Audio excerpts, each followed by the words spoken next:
Welcome to Lamestorming, a comedy game design podcast by two guys who know nothing about comedy nor game design. I'm Trevor Scott, and with me as always is Ben Slinger. Hello, and our guest this week is Gustav Seymore from Lost Goblin. Gustav, do you want to tell us a little bit about yourself and your company and the game you're working on? Yeah, sure. Hi, thanks for having me on. My name's Gustav. I started Lost Goblin about 3 years now? Wow. Yeah, probably about 3 years ago now. It's been quite the roller coaster.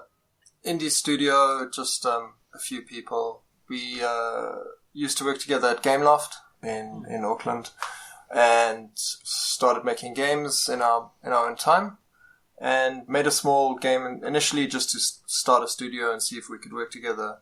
And 2 years ago, we started thinking about making a bigger game, which then became Goblins of Elderstone. We had some funding initially after we did a prototype. We then developed that prototype further to then be ready to have a Kickstarter, which we had last year in October. It's the biggest video game Kickstarter out of New Zealand ever. Oh, that's awesome. Fantastic. Yeah. Congrats. Thanks. Yeah, I remember seeing it come up, actually. We got the funding that succeeded, and 2 weeks ago we launched our first milestone for that, which was the alpha release to the backers. Great. And that's going really well, and we're very excited about it. That will release this year to Steam. Hopefully there's not too many more changes to Steam. There was some green light changes recently, which are interesting. Did see that. But so we will be releasing to early access later this year. And, Great. That's Goblins of Elderstone. It's a goblin tribe management game. You are the king of a goblin tribe, and if you treat your goblins well, they will generally listen. If you don't, they will burn down the village and kill you. As goblins are wont to do. Yeah, exactly. Yeah, we saw it at PAX, actually. It's coming along cool. really well. Yeah, And, that's right. Yeah, so it's great. How's the response to the alpha been? Yeah, really good. Really good. That's awesome. We've gotten lots of feedback, lots of bugs reported. We've been working on fixing those, which is what it's about. This is of course. We rely on the community to help us out. We're a very small team. We're only 4 people. So yeah, nice work getting this far and getting a successful Kickstarter is nothing to shake a stick at. That's awesome. Yeah, sure. Yeah, it was quite the challenge and a learning experience. Thanks. Yeah, I bet. All right, so I think we will get into Click Pitch. For those who haven't listened before, this is where we each take a random word from a random word generator, and we basically just come up with a game idea based on that. It might be funny, it might be fun, hopefully. It might be a game that you want to play, and we'll just see where it goes. 3, 2, 1, click. Circuitry. Ham. Reporting. Okay, that's a good mix. So, cyborg ham. Okay. Is this a world where ham has become... Well, I guess we could just go pigs, but I kind of like the idea of actual just legs of, like a sentient ham. Giant legs of ham. Yeah, legs of ham with, I guess, eyes. I guess, are they robotic eyes? Because they're cyborgs. And,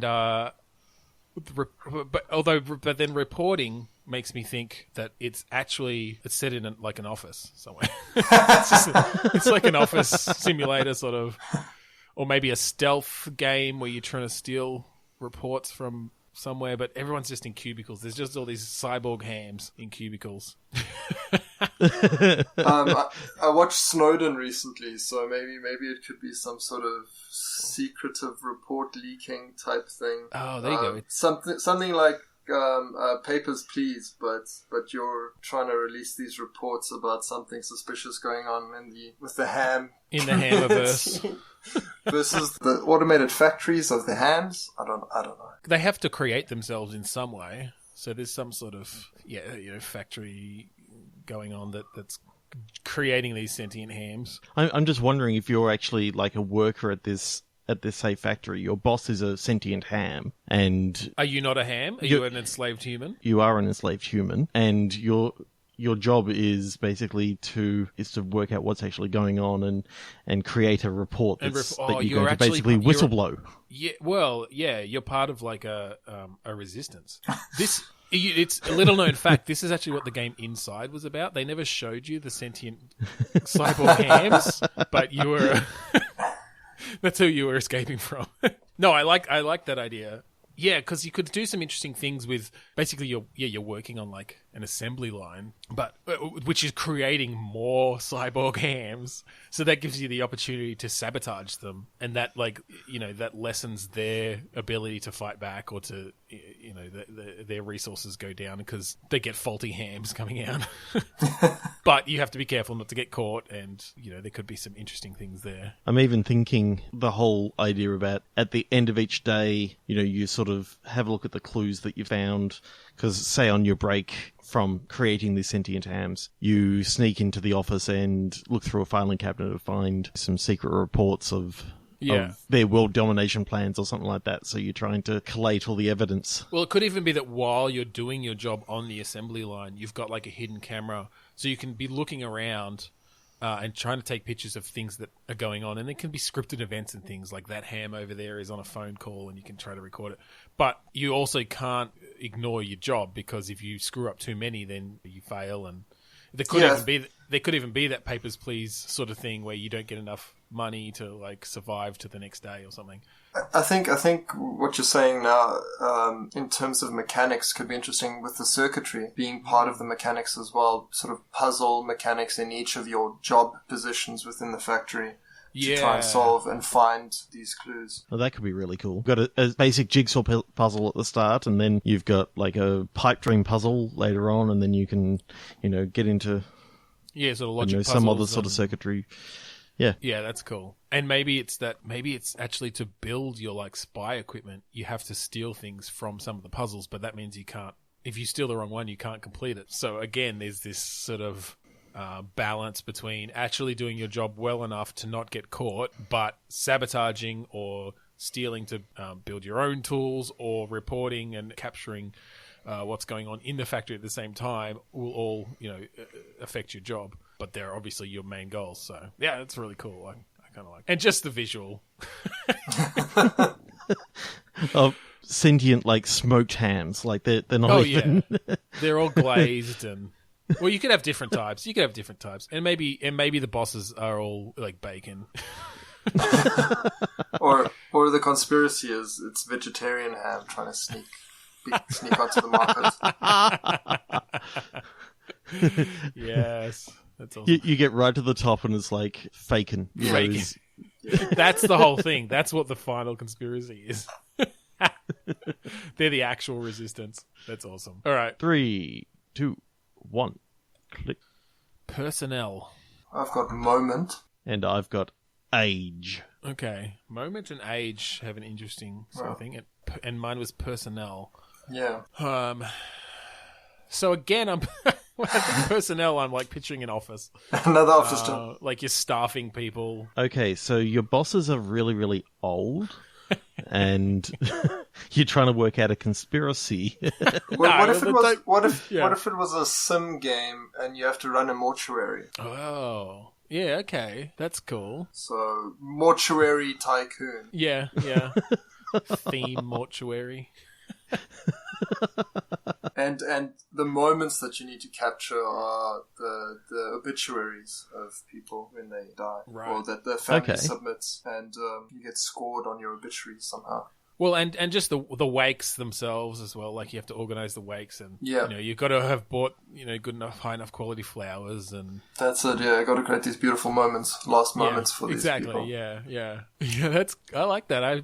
I have definitely never seen a like sim building mortuary game before. You have to manage your plots, your grave plots out in the graveyard, and you have to buy up more land from greedy realtors and land investors. You can upsell the cremation so that you don't have to use as much land on graves.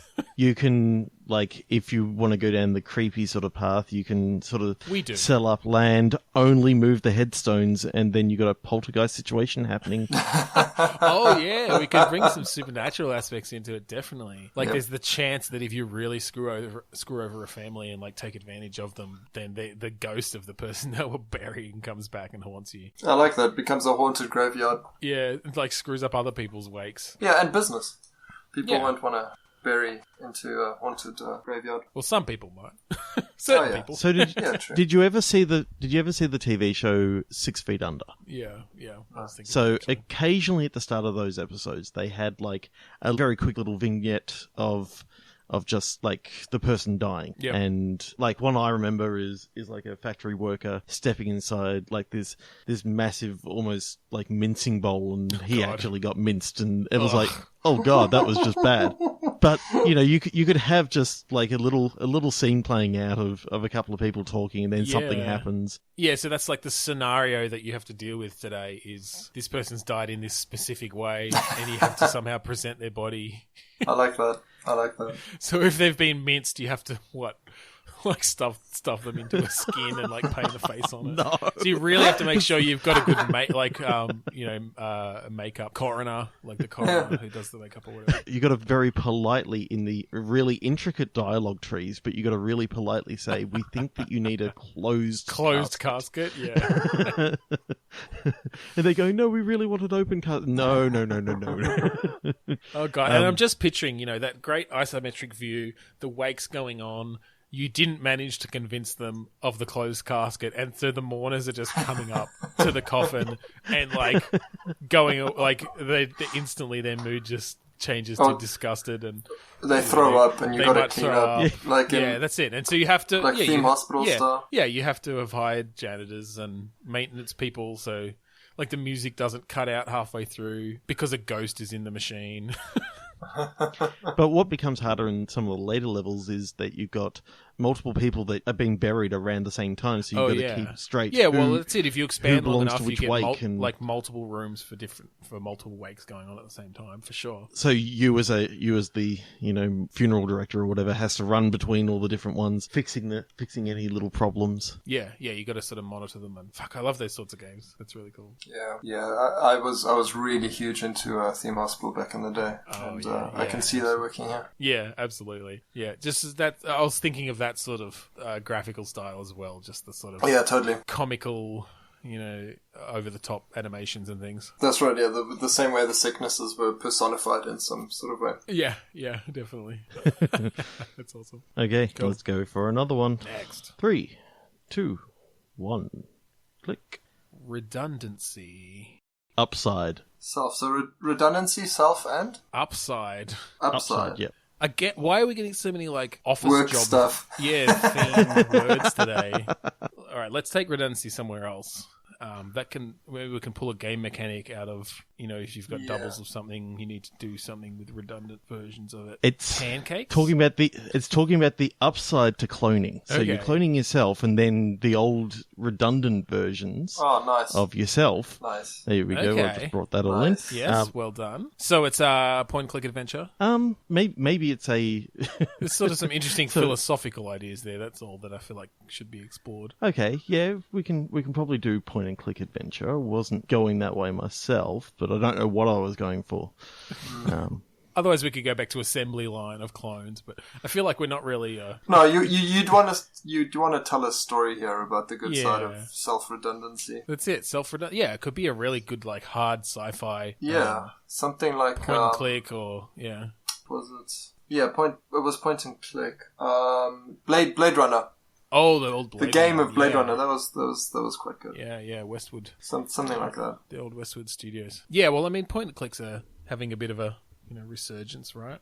Yeah, I mean the Telltale style games. Telltale stuff. Well. Thimbleweed Park's coming out soon. Broken Age. Cannot wait for Thimbleweed Park. I know, it's going to be awesome. Alright, so self-redundancy, the positives of self-redundancy. Well, that's it. You could have really cool puzzle, like really interesting puzzles. So yeah, it's set in the future. Cloning is obviously a possible thing. Is it? Are we talking like instant cloning of yourself, or is it that you have you've cloned yourself over the years a couple of times, and so there's you, and then there's like a 10 years younger than you because your parents at age 10 got you a clone for a backup, and then there's then yet another slightly younger one because at 20 you decided that that it'd be really handy to have another version of yourself. And then in your like late teens, you were kind of experimental and you had a girl version of yourself, and then went back to the boy version of yourself. Switch a chromosome or something. Yep. Well, yeah. What I was actually thinking is maybe in a backstory of this, so that it's not getting into the realms of they're human beings and all this sort of stuff. Maybe when you create these clones, they're just blank husks. So you've got to transfer your consciousness into that. So the redundant clones are actually literally just meat. So there's still only one consciousness. Still only one consciousness. So that's the upside in the fact. Okay, that but do they still then grow at a normal rate? So it's still these different aged versions of yourself, because that could actually be have some really cool puzzle implications around that. You've got to switch your you have to consciousness switch into like the 10-year-old version of yourself to get into a theme park, and I don't know. yeah, totally. And switch to a female body to infiltrate some sort of social situation to get information. Yeah, that's cool. And there'd have to be a much bigger plot at hand, but sort of the subtext of it would be the positives of having clones. These copies. Yeah. And also, I think you could have something real interesting, which is quite a kind of current and political, is you expose these different human reactions to being in different bodies and experiencing life through different eyes. Yeah, and how different people would treat you, even though it's the same. You're the same person. It's your same consciousness, but being a female or being an African American or a Chinese person. Well, I guess what we need to decide as well is: are you the only person with this cloning technology, or are we exploring this world where everybody has the ability to jump into different sort of bodies, clone? Maybe bodies? You're in a beta program. Yeah. Okay. Yeah, I kind of like that idea, because otherwise it's like, anytime that you're talking to someone, you're not sure who you're really talking to. Yeah, that's okay, right. but I'm thinking at the end of the game, you run into someone else who's like either running the program or is also in the program, and so there's a bit of a mystery. There's some puzzles around. Wait, so is maybe this they're person, an earlier version of the is this clone. person I'm talking to this other person? Yeah, that's I like that. That's awesome. I wonder. So is there any? The reason why I sort of went to that idea is because too many times, like if you remember the movie The Island or even Surrogates with Bruce Willis, they always showed sort of the negative side of things. It was never positive. Whereas having another body that you can switch to, that that there's actually no consciousness in there. It's literally just meat. Yeah. Sort of removes some of the ethical... It's got a closet full of them. They just hang in there off meat hooks. And it's sort of like meat suits. Yeah. Yeah. And also, you could use that as sort of replacement parts. If the game was a little bit more action-orientated. If you lose an arm or a leg, you could just, switch out the body. Switch out your duplicates. But again, you have to have like pre-planned... Yeah. Maybe they don't grow it at regular speed, but they don't grow it. It's not instantaneous, so you have to have... you have to have like built up enough of a stash of clones, so because otherwise you do just end up with like a baby arm because you run out of all your other arms because you didn't like kick off the cloning process soon enough. That's the downside of. Could actually be a really interesting like RPG, and those sorts of things could affect your stats. And so, like, you've got your usual, like, RPG paper doll, but not only are you sort of putting armor on top of your body, you're literally, like, putting new body parts on. Oh, that's almost a different game. Creepy. We're kind of moving into a different game completely, but... Because there's no real upside there. Well, I just like the idea of being able to sit into a machine and, you transfer the consciousness between the husks or meat suits. And I like the idea of it. It could almost be that the story itself is not even necessarily about this cloning program. It's almost incidental that you're part of this thing. It's set in this future, and that's how you are able to solve puzzles. But the story could be something completely unrelated. Yeah, it could literally be like a espionage sort of game that you're not even like. You just happen to be in this world that cloning exists. Deal with it. Yeah, that's cool. I like it. Okay, 3, 2, 1, click. My word is graph. Estimate. I've got handball. Okay, graph, estimate, and handball. again, it's just like we're going to make an Excel spreadsheet. Other than that. But I mean, even handball like is a term used in offices to like, I'm going to handball that work over to someone. Sure, but it is also a sport. Yes, so we could move away from this theme and go towards a sport game. I think so. But graph and estimate. It's like, is it handball manager? Yeah, you have to like draft your teams. That could be cool though. Because you could set it in a schoolyard, right? Like you could pull in a bunch of different things. You know, someone doesn't get to play one round because they're in detention. Oh, so high school handball manager. Yeah, that's where I picture like handball, or I think we called it downball here, but it's the same thing. It is not. There's actually a sport called handball. Yeah, it's a big sport in Europe. It's like an actual like national. I know there is an actual sport, but I feel like, let me see, is it the same thing or is it different? It's totally different. Oh, handball's different. Yeah, okay. Handball is almost like it was just a different name for downball. No, handball is a thing. It's like played on a hockey size field with hockey size goals, and it's quite physical. I'm sure it's a really fun game. It's a size 1 ball. It's a much less interesting like video game. Because then it's just a sports franchise game. It's just a sport. But I like the high school version of a manager game. That's quite a cool idea. Well, because you'll have all sorts of things around. You know, there's the typical thing of the jock who's really good at school and gets a pass on all his classes, but you know he still needs to be passing. Yeah, well, when I say get a pass, that was an ambiguous way to say that. He like, you know, the school just lets him coast along. Because he's good for the team. Yeah. So he's on what? Like he's got scouts from all the universities coming along and having a look at how he plays downball. Yeah. Are we gonna do downball, or are we literally just doing the like high school version of handball? I think downball. You know, I think downball would be more interesting. Yeah. Okay. All right. So it's high school downball. It's quite hilarious that there's a college version of it. And well, that's the latest. I reckon it starts in high school. Maybe it starts in primary school. We go all the way back. You get to recruit them early. It's in this alternate reality where downball is a big sport, and all the scouts and stuff are trying to get people as early as possible. Picking up 7-year-olds. Where does the estimating come into it? Betting. Yeah, betting. Yeah, perfect. It's the world's biggest gambling sport.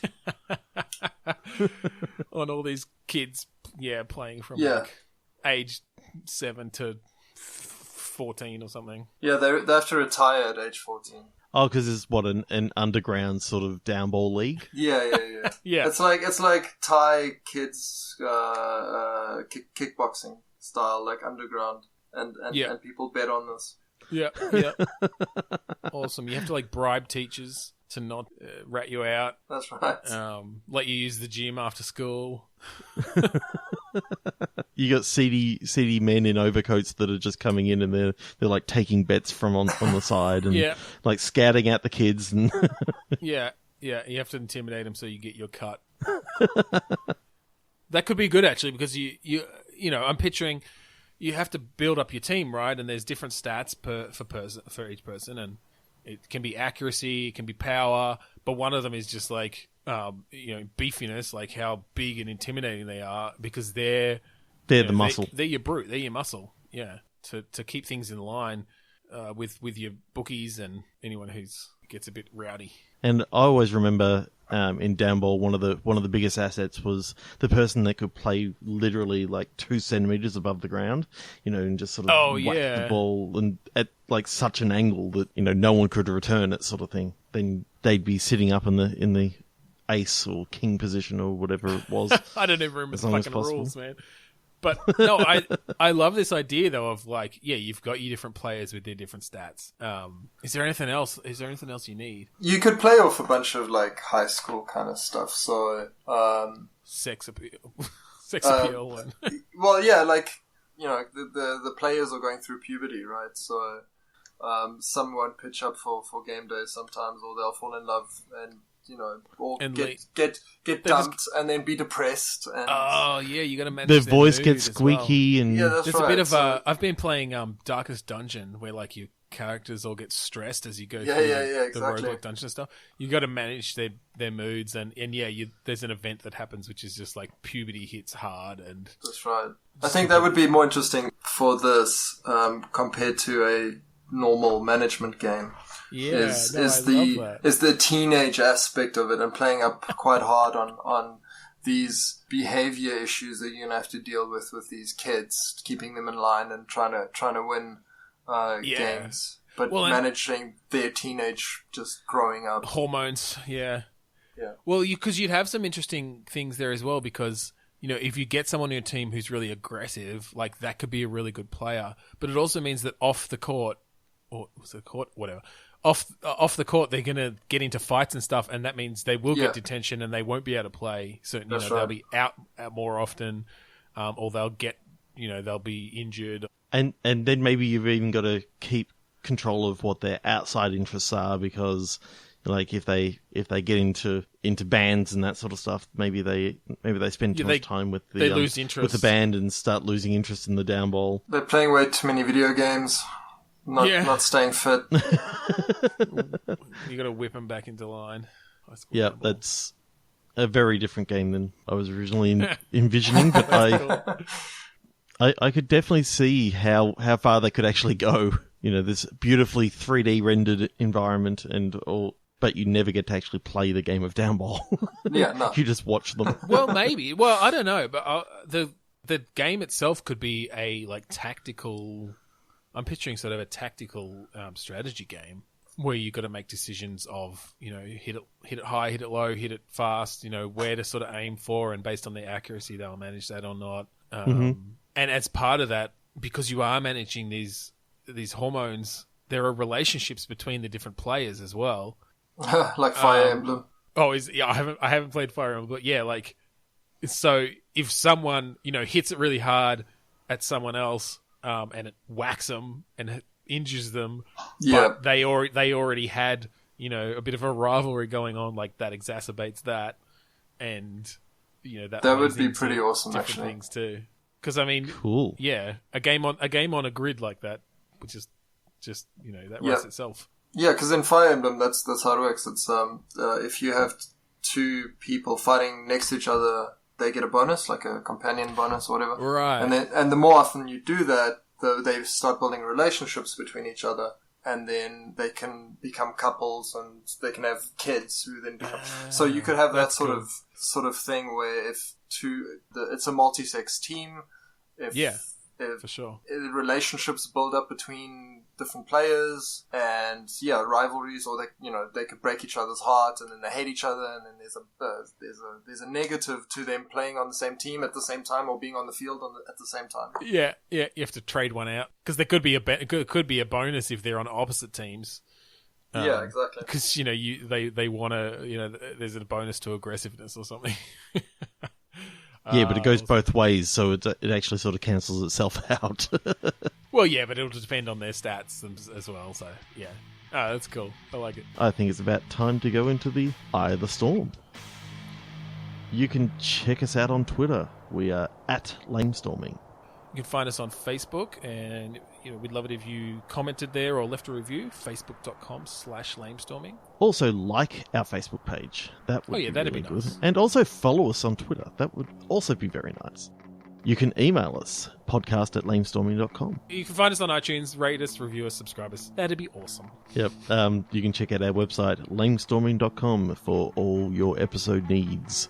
We would like to thank Kurodust, the band who wrote our opening and closing and Eye of the Storm music. It's a song called Mount Defiance, and you can find it on the album Containment Failure. We'd like to thank Zencastr, Zencastr. Zencastr have provided us with the wonderful recording technology to record our guest today. I would like to plug our other podcast, Two Sweary Dads. That is a podcast about parenting and other dadly pursuits. You can find that at twoswearydads.com.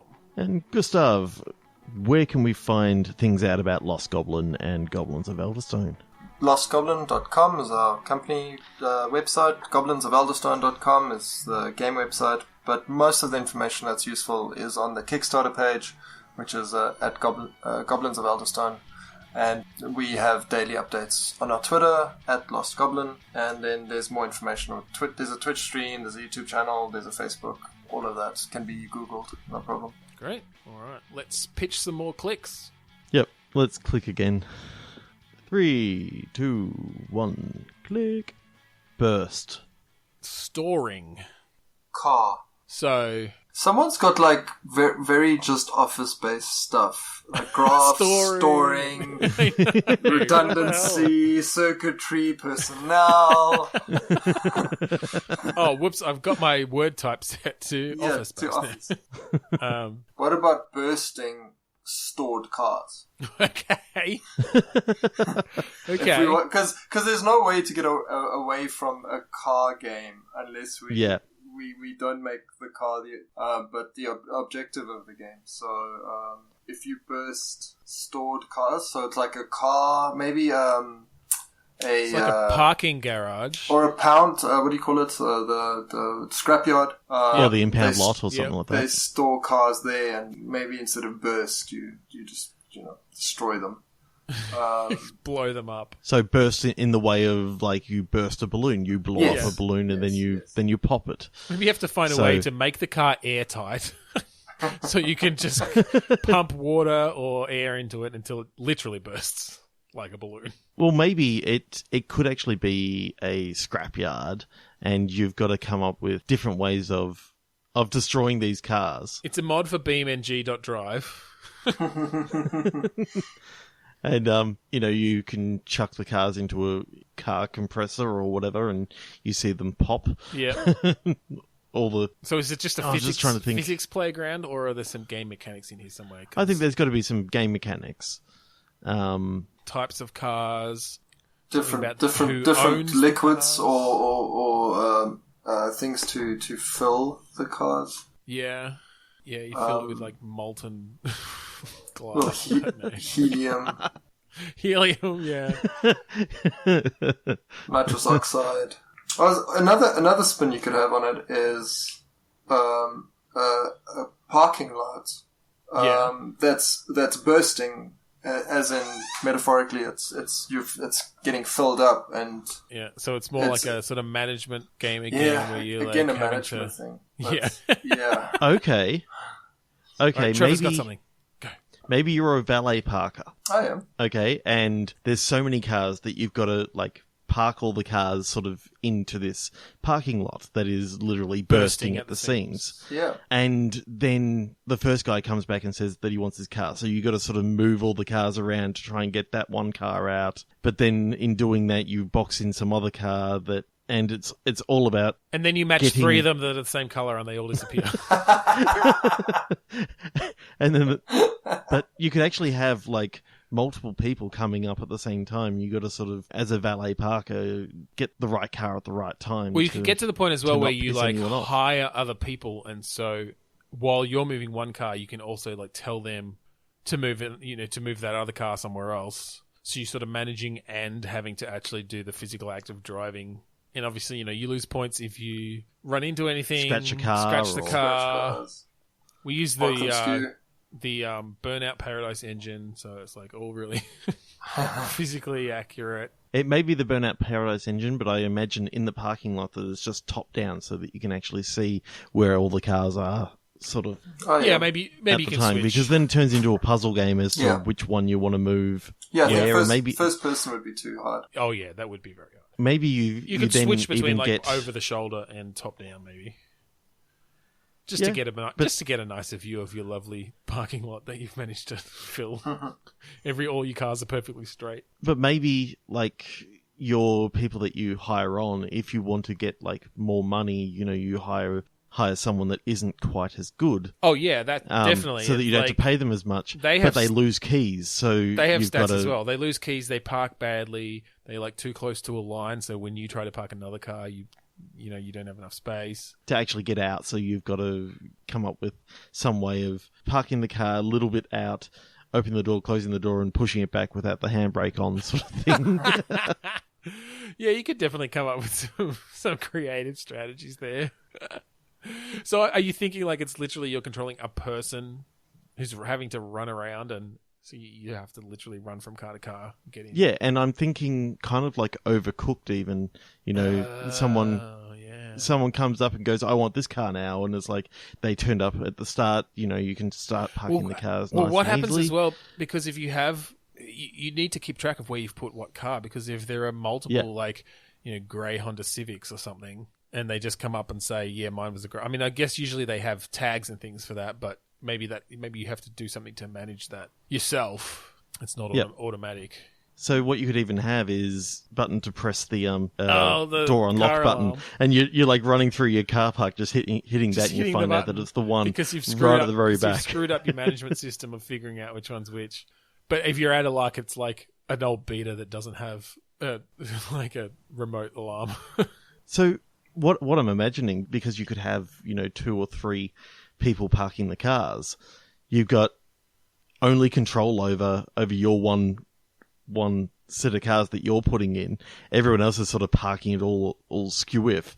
So you come back and it's like, oh, pick up this car. You weren't the one to park it, and they've parked it like in the worst position that you can't get out without moving like 15 other cars. Yeah. Yet you've got a time limit to get it out there. Otherwise, you know, you start losing. It's the patience of your customer, right? Yep. Yeah, I really like the Overcooked angle on it. It opens a lot of co-op ideas on how it can be played. Well, that's it. Yeah, absolutely. If you throw co-op in there. You know, dinner service 1, you've got 15 customers that come in, and they all bring their stuff. But in the changeover between dinner service 1 and 2, where you're bringing cars out and taking new cars in, you know, it's all of a sudden, you know, where can you park this car? And you've only got, you know, 15 car spots, but you've got 17 cars. You potentially don't even have to park them in the car spots.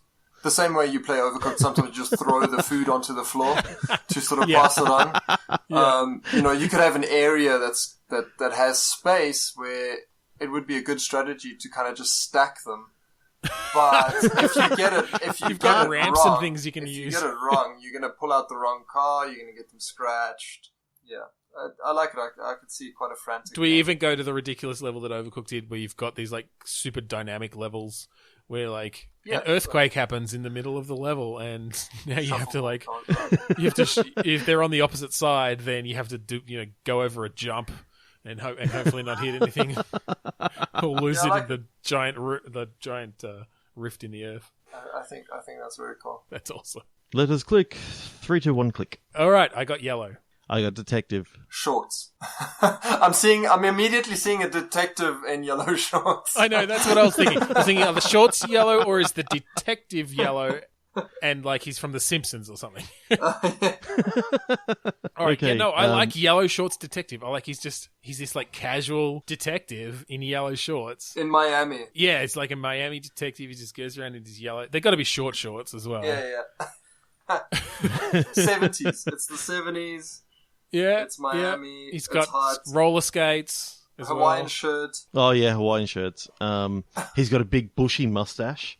Definitely, yeah. And he's just there's just music following him inexplicably. He doesn't have a boombox or anything. It's just always there. So it's like LA Noir.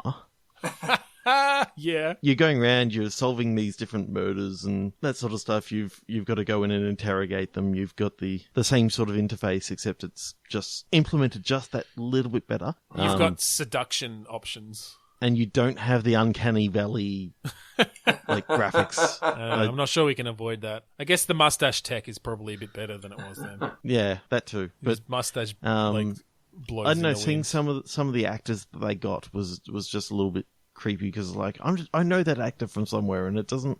Well, he the doesn't main look thing right is in they the were game. so detailed from the head up. Yep, and not so much from the neck down. Exactly. But yeah, okay. So LA Noir, but LA. Well, no, we said Miami, didn't we? Miami Noir. Miami Noir, but it's not very noir. Yeah, I'm thinking something. If you threw Leisure Suite Larry, Hotline Miami, and LA Noir in a mixer, and your protagonist is a detective in yellow shorts. I'm not even sure we need to go any further than that. Like, we'll just let our listening audience use their imagination. No, we can keep going. So. The Hotline Miami, are you just thinking the sort of general tone, or is it literally like ultra-violent? Ultra-violent, yeah. Yeah, okay, well, but a little look, bit more funny in funny Leisure Suit more Larry chill. kind of character. The personality, the main guy is kind of a goofball. He's a goofball. He's looking for love. Well, in all the wrong places. In all the wrong places, yep. No, I like that. He's a bit of a sex object, kind of in that very 70s seductive porn star way. Mm-hmm. That's what he does on his off time. He's got a T-shirt saying "Mustache Rides" and just an arrow up. yeah, under his Hawaiian shirt. So, how do the characters react to him? Like, do they just take it in stride, or is he actually out of place in this world? Like, maybe it's an actual realistic Miami in the 70s, and I'm just picturing every single person that he talks to mentions something about how luscious his mustache is. Actually, you know what? We should set it in modern day, but he's still got the mustache and the shorts and the roller skates. And everyone's just like, who the fuck is this guy? the ultra hipster. Yeah, he's like taking hipsterism to just Bed Bath and Beyond. I just realised that we sort of discussed Magnum PI, except he's wearing yellow shorts. Oh yeah, true. Because Magnum PI used to wear Hawaiian shirts, so... And I think you wore that's white shorts occasionally. Yeah, but they were never yellow. But I think the yellow really sets it out. Like, they're really either canary yellow or like that fluoro yellow. That's all right. I mean, what's Tom Selleck even doing these days? Like, I'm sure we can get him his likeness. We'll motion cap his mustache. Mocap his mustache. Mocap.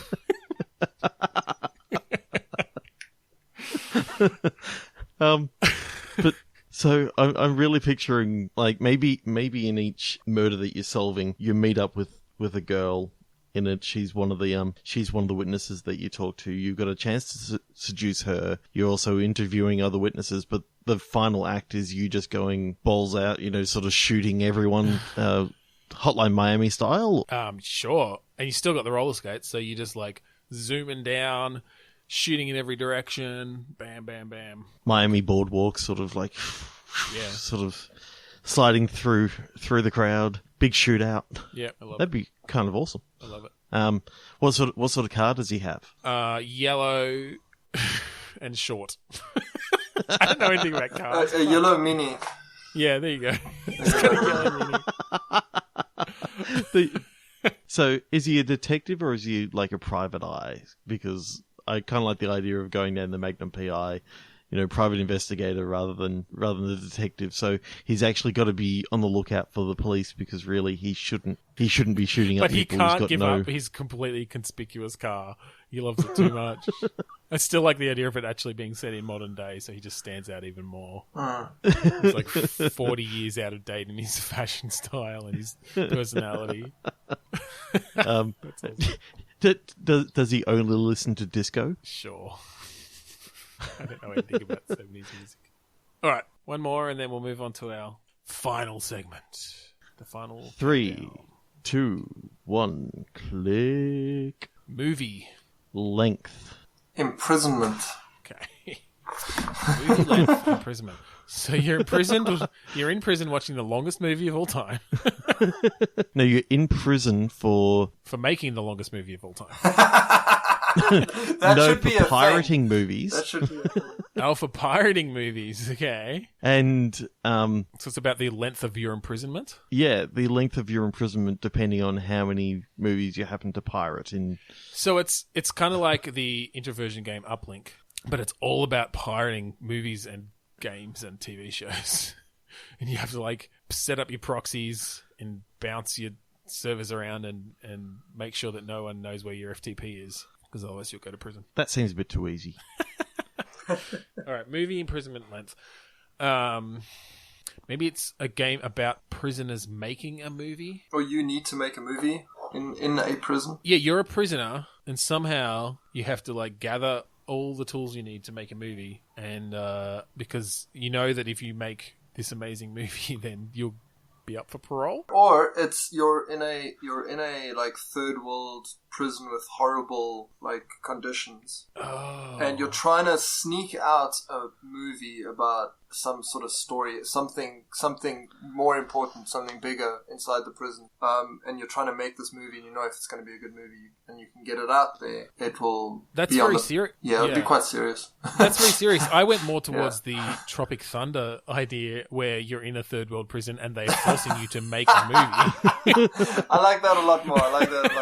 That's I don't know. I keep kind it of light. like Gustav's idea. I took it to Shawshank Redemption and was sort of going, oh, maybe you're sort of on the outskirts and finding out these stories of this person, and you decide to make a movie of it while you're in the prison and trying to. Well, maybe we give the player that option.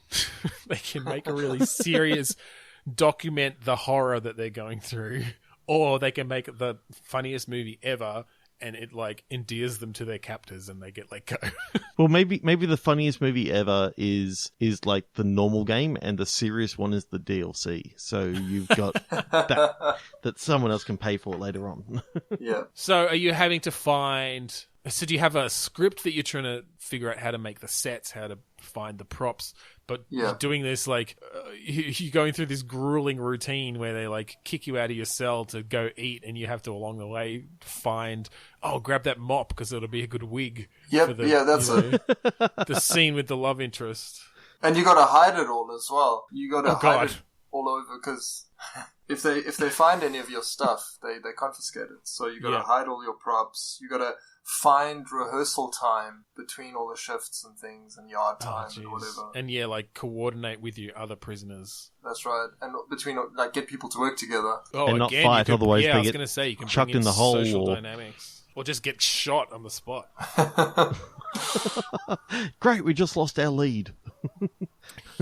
Great, we just lost our love interest. Or you could also you stage situations in the prison that you then record and use in the movie, like conflicts between the guards and you need a fight or scene, different gangs. You end up sacrificing one of your actors.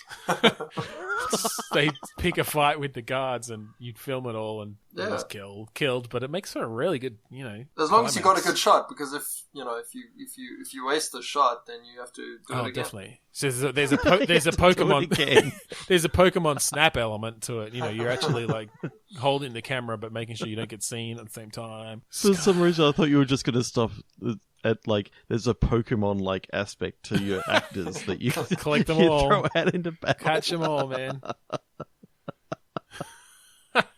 No. This prisoner is a love interest. This prisoner is a Level the 5 action star. Yeah, level 5 comedy relief. Oh, you try to catch a guard. God, it's really fucking dark, you guys. Jesus. Well, It's funny, Pokemon's but- pretty dark. They're imprisoned in those little balls. Yeah, that's true. Maybe we just made Pokemon. So it's a movie. It's a game about a movie of the length of time that you're imprisoning the Pokemon. Maybe that's the twist at the end. Maybe the twist at the end is that they'll Pokemon the whole time in this and this is just what they do in between getting thrown out for battles.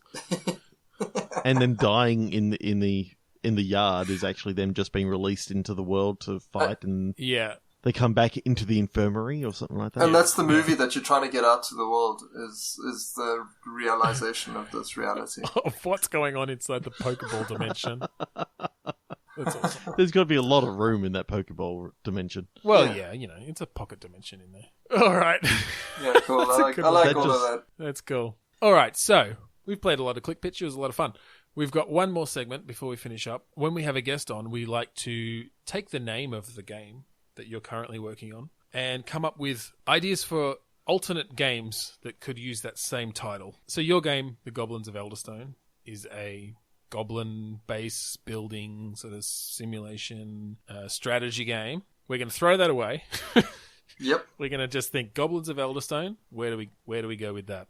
Yeah. My first thought, and I don't know how the Elderstone plays into your actual game, but I grabbed onto Elderstone, and so I'm thinking there's an old guy and he's got a stone. Maybe he can summon goblins with it. Oh, okay. And actually there aren't enough games out there with like an elderly protagonist. So That's true. it could be set in the real world, maybe, and he is this old guy. Nobody takes him, like, he gets overlooked because he's slow, he's a bit elite, but I don't know, he could be a thief or he could be something, and he summons these goblins using the Elderstone to do his bidding or just to be his friends. I don't know. Yeah, I think if you had kind of, third first person adventure-y platformer, and you need to summon these goblins to do a little bit things. of what was that game? Overlord or sort of Pikmin style thing where exactly. You've got these groups of these goblins. Maybe there's a bit of a stealth element, which those games don't tend to have, where they can't be seen. I think the player could choose to play stealth or destructively or whatever, but instead of using weapons and tools like you would in like Dishonored or a game like that, you summon different types of goblins that do different things. Some are sneaky, some can steal things, some can murder, some that sort of thing. You got fire goblins, you've got ice goblins that can. I mean, that's very. Like that. I mean, we're basically making Overlord. Then. I don't know if you guys played it. I played Overlord. Okay, so that was top down, wasn't it? No, that was kind of third. Is it Overlord? Overlord or Sam? I think so. Overlord, because you did have different types of it was Overlord of goblins and things. So maybe we're ripping that off, other than the fact that they're elderly and it's set in the real world. I kind of like the idea. You do have to be a bit more stealthy. Like maybe if anybody other than the main character, who we'll call Jim, if anybody other than Jim sees them, then they either take damage or just disintegrate, or maybe not disintegrate, but maybe they're pulled back into the Elderstone. Yeah. So there's a bit of strategy around how you do that, and maybe you can murder people. Maybe it's that's a way that you can get through whatever task you're trying to solve. Is, okay, I can't let that person see me, so I'll just sneak this goblin around there and he just slits his throat. But, that's the dark side. You could also turn people into goblins and capture them in your Elderstone. Yeah. But maybe you have to, touch them with it, and so there's a bit of strategy around getting up close to them. Because so in other words, you're Pokemoning all the people around? Yes. Yeah, Pokemoning. Because that's a verb, isn't it? Yeah, always. Everything is. Always. No, I like that. I like that you have to, because maybe you can use the goblins even to, I'm almost picturing a bit of a Hitman vibe. Yeah. Where there are people going about their sort of normal business, but you've got some goal in mind, and it may be that, you want to capture that particular person because they've got a particular skill set and turn them into a goblin that is still in your Elderstone. That's good. And goblins then become the embodiment of that one trait that person had. Yeah. If it was an aggressive person, he becomes a super aggressive goblin. Yeah, for sure. So if you captured a carpenter, then it's okay, this goblin can build contraptions for you.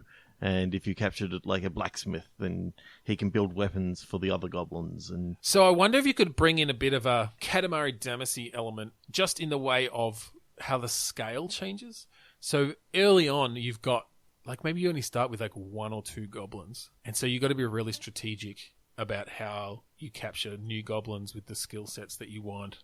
But as you go on, you gain the ability to capture more and more people into more and more goblins, and so you just end up having these swarms of them, and so by the end of the game you're just literally swarming an entire office building and turning that whole it just collapses down into more goblins. Well, maybe the Elderstone is fragmented, and okay, so you're trying to get the other parts of the Elderstone. So it's almost like an action RPG sort of, maybe even Skyrim style. Okay, in that you're doing these little tasks and you've only got two goblins at the start, because that's, this part of the Elderstone has been passed down from your grandfather to your father to you. And that's all that's left of the goblins that they had, yeah. And by doing these quests and stuff, it's sort of easy going for the first couple of hours, and then you can get a side quest, and then you find another piece of the Elderstone, and you get extra powers, and you start getting the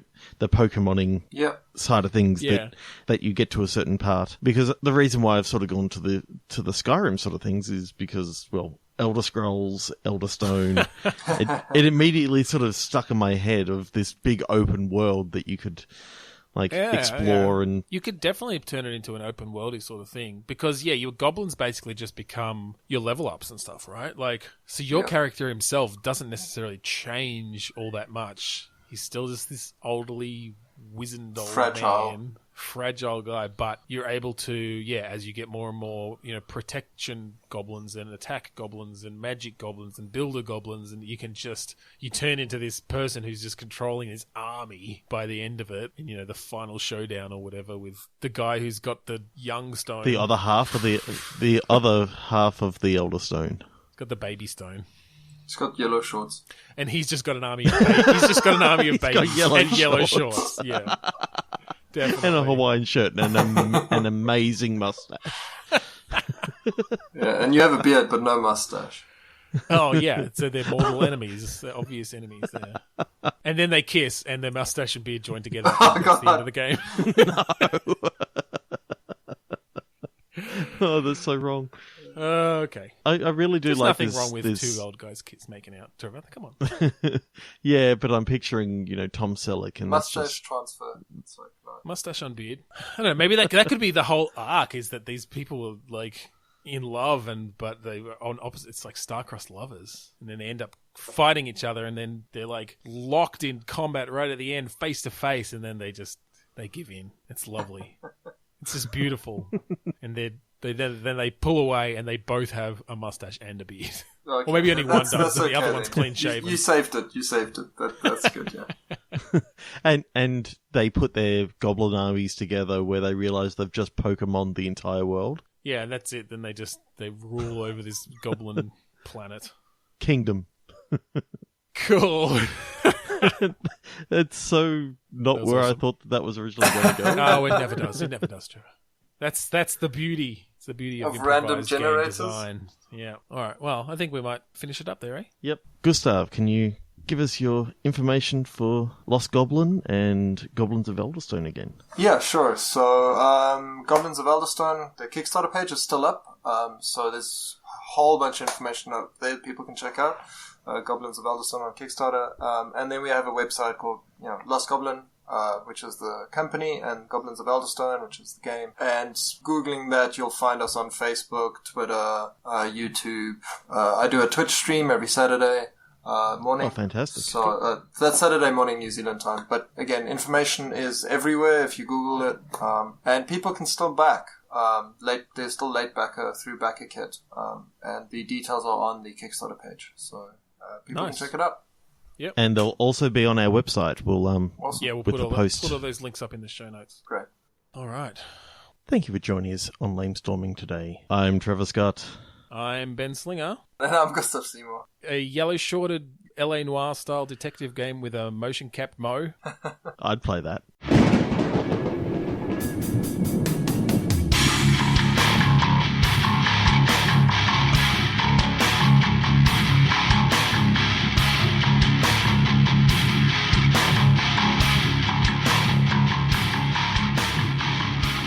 And then maybe as you go through destroying sort of lesser minion clocks, you pick up gears and things that could be used to build a weapon of some sort or like itemize you.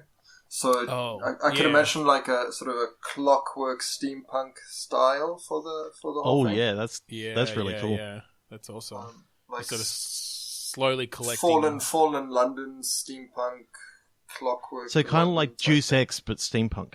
Something like that. Yeah. So you got the augments that you're actually augmenting literal gears into your arms and stuff. Yeah, exactly. That's cool. That is cool. Unfortunately, I'm sorry to say I forgot to hit record before we started doing that warm-up. You bastard.